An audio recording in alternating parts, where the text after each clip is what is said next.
I noticed something peculiar during the transaction. The buyer assembled the firearm 5 seconds faster than me, a professional operative. Even more perplexing, after I deliberately tampered with the sniper scope settings, she still hit the bullseye with pinpoint accuracy. All this made me recall the retirement request I submitted to the organization not long ago, and this sudden assignment. You are certain it was no coincidence? As I pondered this, the buyer suddenly handed me the weapon, demanding I fire a shot beside her to test the suppressor's effectiveness. In that moment, I had ample opportunity to eliminate her outright, but a more perfect plan was brewing in my mind. The buyer praised the weapon's performance effusively. Just as we were about to finalize the deal, I suddenly suggested some parts needed improvement. She didn't suspect a thing, but only gave me a 3-day grace period. After leaving the transaction site, I deliberately kicked my car's front bumper to damage it, then drove straight to a repair shop. While the owner was focused on fixing cars, I quietly collected various usable parts, preparing for the next phase of my plan.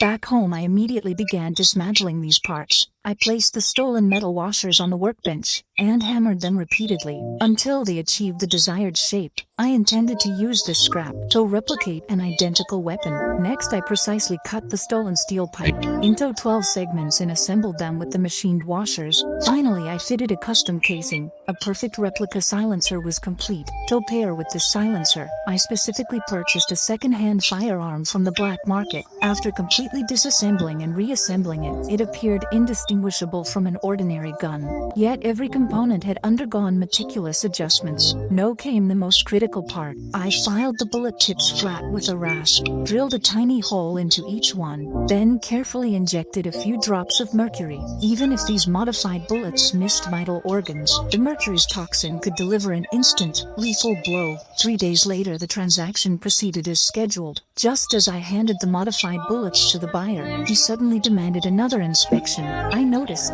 the restaurant staff hurriedly retreating into the kitchen. The entire hall suddenly emptied, as if I'd fallen into a meticulously designed trap. When the buyer reappeared, I swiftly tucked the concealed gun into my pocket. Fortunately, the inspection went smoothly, and the transaction concluded without incident. Staring at the thick stack of bills in my hand, I began to wonder if I'd overthought the whole thing, but I didn't know that the buyer received a mysterious call on his way back. Wasn't